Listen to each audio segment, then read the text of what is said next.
Olá, boa noite. Começamos mais um dia de leitura do livro A Cultura do Jejum. Hoje nós estamos no 5º dia. Vamos começar então. No mesmo trecho bíblico, há outro termo importante para a correta interpretação: receba. A palavra grega empregada nos manuscritos antigos é deixomai. Seu significado, de acordo com o Strong, é levar consigo, segurar, pegar, receber. Usado para um lugar que recebe alguém, receber ou conceder acesso a um visitante, não recusar relação ou amizade, receber com hospitalidade, receber na família de alguém, para criá-lo ou educá-lo, de coisas oferecidas pelo falar, ensinar, instruir, receber favoravelmente, dar ouvidos, abraçar, tornar próprio de alguém. O dicionário Vine define como receber por recepção deliberada e pronta do que é oferecido. Na maioria dos textos bíblicos que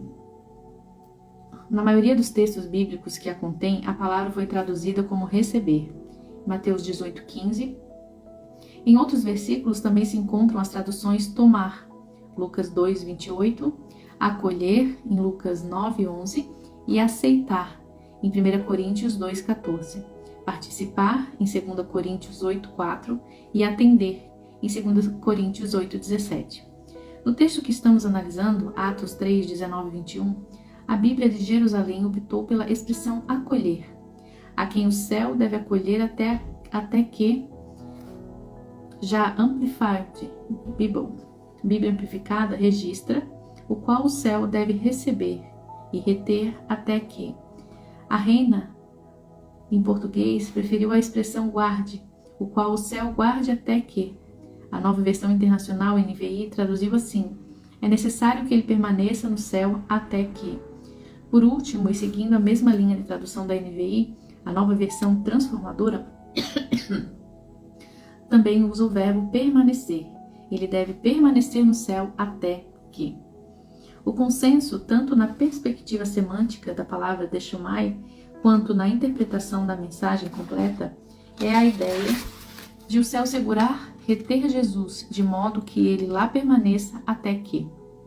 Em outras palavras, o céu o recebeu e não irá devolvê-lo, sem que algumas coisas se cumpram primeiro. Quais?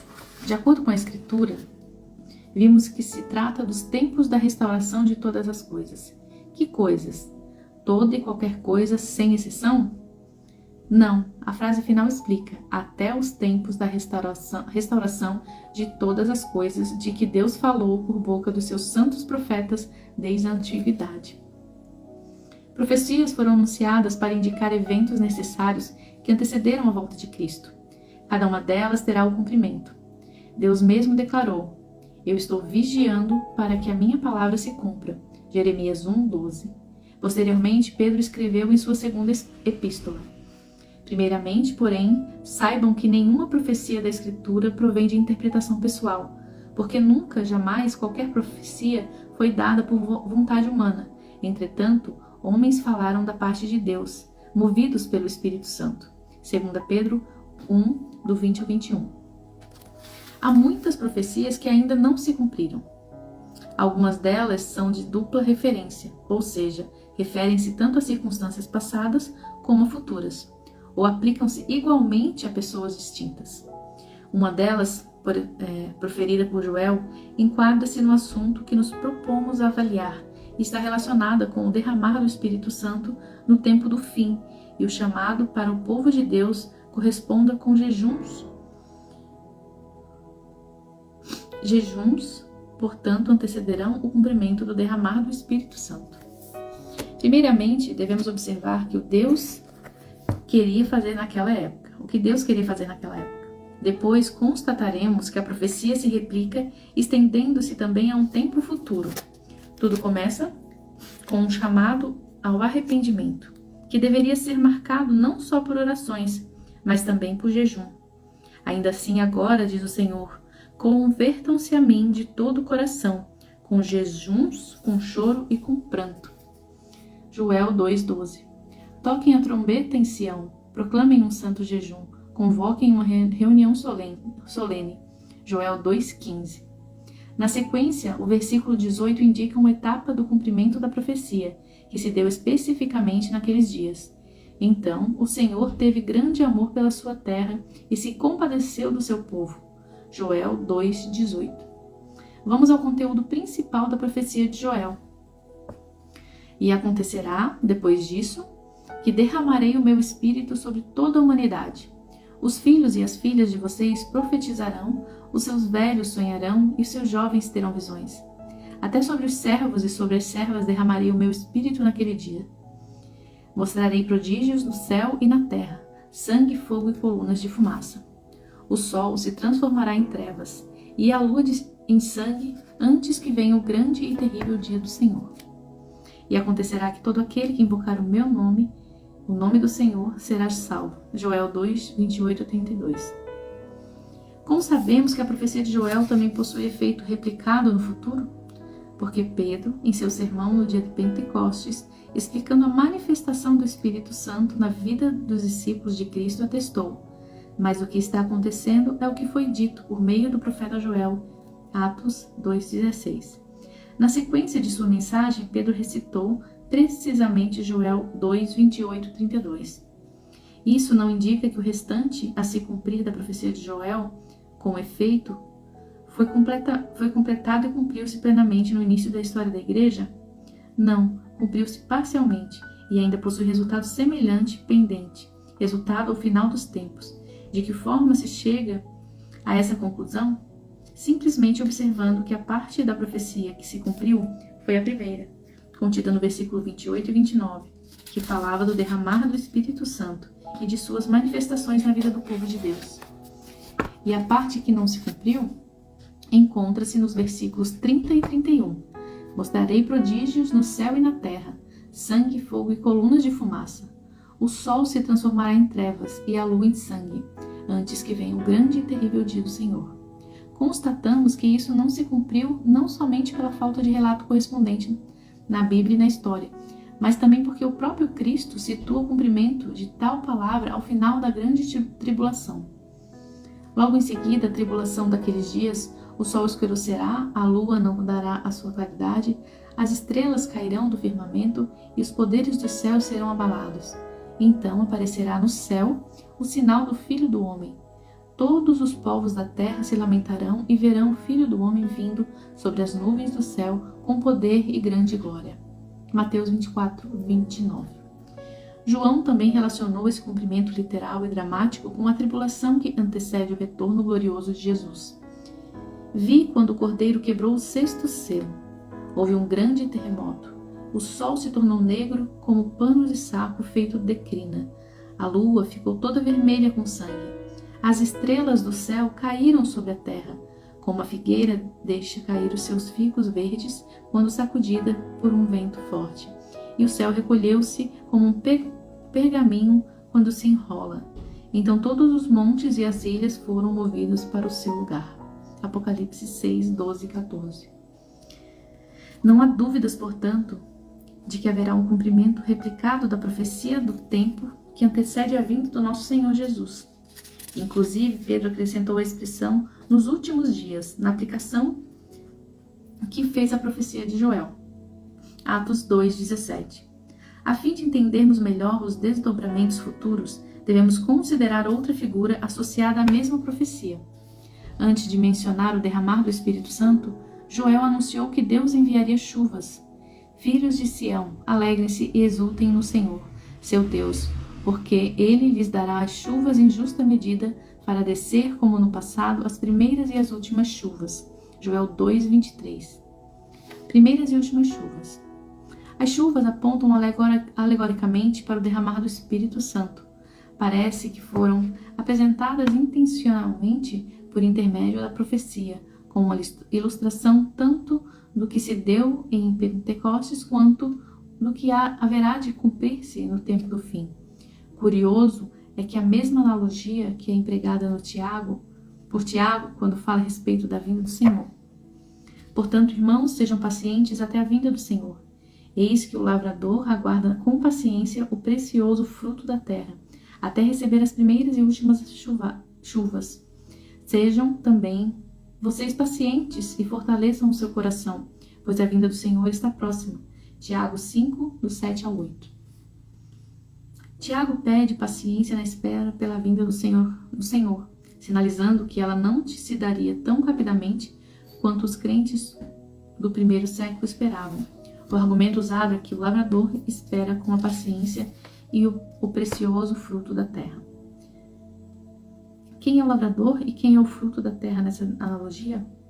Se o contexto é a vinda de Cristo, presume-se que ele seja o lavrador e nós, o fruto da sua vinha.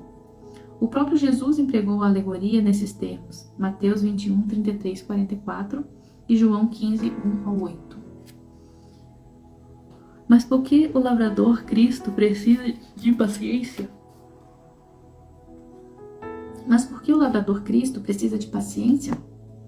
Porque ele deve aguardar até que a terra receba as primeiras e as últimas chuvas. A expressão, também traduzida em outras versões como as chuvas temporã e serôdia, indica dois momentos distintos de chuvas. Uma procede da aragem e a semeadura da terra e o outro antes da colheita. No Novo Dicionário Bíblico Champlin, o autor Russell Champlin detalha o processo. Para os agricultores, o que mais importa é a distribuição das chuvas durante o ano. Essa distribuição é muito desigual, realmente. Nenhuma chuva cai durante os 4 meses mais quentes do ano, de junho a setembro. Isso é equilibrado por um inverno fresco. E chuvoso, mas do ponto de vista do agricultor, os dois períodos críticos são o começo e o fim da estação chuvosa, quando as temperaturas são altas e o bastante para promover o crescimento das plantações e do solo ainda que bastante úmido do cultivo. Portanto, as atividades dos agricultores prendem-se diretamente ao regime das chuvas. Dependendo do seu início, as chuvas começam em outubro, geralmente. Portanto, as atividades dos agricultores prendem-se diretamente ao regime das chuvas, dependendo de seu início. As chuvas começam em outubro, geralmente com uma série de temporais, e a aragem e a semeadura podem então começar no solo compactado. Se o começo da estação chuvosa se adia, a produção anual sofre, e se o adiamento é muito grande, pode nem haver a colheita.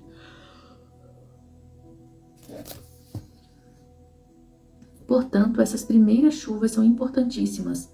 Na outra extremidade do inverno, as chuvas continuam até abril e maio, quando as temperaturas são elevadas, sendo mais valiosas do que as chuvas de janeiro e fevereiro, quando as temperaturas são mais baixas. Aquelas chuvas aumentam a produção por cada dia que elas se prolongam. Por isso é que o agricultor espera ansioso pelas últimas chuvas. Então, o que se entende da alegoria? Que as primeiras chuvas do derramar do Espírito Santo vieram no dia de Pentecostes para anteceder o início da semeadura do Evangelho no mundo. Cristo, entretanto, está aguardando pacientemente até que a terra receba as últimas chuvas, aquelas que antecederão a colheita, um derramar do Espírito Santo reservado ao tempo do fim. O céu está retendo a vinda de Cristo até que Deus restaure todas as coisas que foram preditas por seus profetas, o que inclui, como constatamos, a profecia de Joel. Jesus virá, então, depois das últimas chuvas, ou seja, um dos seus grandes sinais escatológicos que antecedem o retorno de nosso Senhor é um poderoso avivamento. Isso é inquestionável, não importa qual seja a cronologia dos eventos, a fim de que você acredita. Devemos esperar por um ano e quem sabe até maior, Pentecostes. Entre as primeiras e as últimas chuvas não costuma chover. Não penso ser coincidência que entre o derramar inicial do Espírito Santo e o tempo que vivemos houve a chamada Era das Trevas, período na qual a Igreja se desviou muito de seu propósito e verdades iniciais. Além de o mover e as manifestações do Espírito Santo serem minguados a ponto de existir muito pouco registro de suas ocorrências. A partir da Reforma Protestante, o sinal é possível notar um crescente movimento da restauração das verdades bíblicas, mas em termos de derramar do Espírito Santo, quase se compara ao que passamos a provar naquele início de movimento pentecostal, e essas últimas chuvas atingirão sua plenitude. Muitas vozes proféticas, à semelhança de Elias, estão anunciando, já se ouve o barulho de abundante chuva. 1 Reis 18:41. Não importa se o que vemos é apenas uma nuvem, pequena como a palma da mão de um homem. 1 Reis 18:44. A movimentação no reino espiritual já é perceptível. Note, no entanto, que a promessa carrega um requerimento condicional, e acontecerá depois disso que derramarei o meu espírito sobre toda a humanidade. Joel 2:28. O grande avivamento virá depois de que, se voltarmos aos versículos anteriores, encontraremos ordem divina. Proclamem um santo jejum. Joel 2:15. Que tanto valeu ordem divina, que tanto valeu para os dias de Joel, quanto vale para hoje. O jejum era um ato de humilhação associado à tristeza, seja pelo arrependimento ou mesmo pelo luto, e a convocação divina travava exatamente isso. Reúnam o povo, santifiquem a congregação, congreguem os anciãos, reúnam as crianças e os que mamam no peito, que o noivo sai do seu quarto e a noiva dos seus aposentos. Que os sacerdotes ministros do Senhor chorem entre o pórtico e o altar e orem. Poupa o teu povo, o Senhor, e não faças da tua herança um objeto de deboche e de zombaria entre as nações, porque hão de dizer entre os povos, onde está o Deus deles? Joel 2:16, 17. O chamado divino era para esse povo se entregasse a um jejum marcado pelo arrependimento e orações pela restauração da nação de Israel, chamada de a herança do Senhor. Logo, se o derramar do Espírito está condicionado a um jejum marcado por arrependimento e orações por restauração da igreja, por que isso ainda se tornou uma tarefa urgente e de mais alta importância para nós? O jejum não possui apenas importância na perspectiva pessoal, ele também é uma grande relevância na perspectiva comunitária. A convocação dos dias de Joel era para o jejum coletivo e não só individual. Deus, que justamente com orações de intercessão, o jejum possui um papel preparatório para as grandes colheitas do tempo do fim, que precederão o glorioso retorno de Cristo. Mahesh Chavda, abordando esse mesmo tópico em seu fantástico livro O Poder Secreto da Oração e do Jejum, comenta: no livro de Joel, o Senhor pediu que o profeta intimasse os anciãos, os adultos das cidades, os bebês, até mesmo a noiva e o noivo que esperavam pela cerimônia do casamento, a observarem um jejum solene com uma só nação diante de Deus. Por que e para que eles oraram insistentemente? Para que a restauração viesse. Veja Joel 2:15. Deus respondeu sua oração com uma grande promessa em relação aos últimos dias, que apenas começou a ser cumprida no dia de Pentecostes, no livro de Atos, e está sendo manifesta como nunca em nossos dias. E depois disso derramarei do meu espírito sobre todos os povos. Os seus filhos e as suas filhas profetizarão, os velhos terão sonhos, os jovens terão visões, até sobre os servos e as servas derramarei do meu espírito naquele dia. Joel 2:28.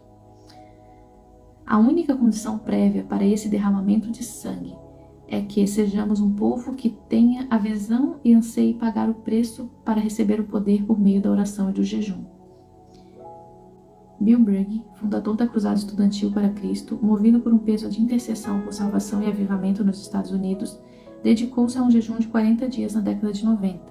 Aquele período de tempo propulsionou o seu livro A Chegada do Avivamento, o chamado dos Estados Unidos para jejuar, orar e buscar a face de Deus, no qual ele narra o seguinte: a promessa da chegada do avivamento traz com ela uma condição.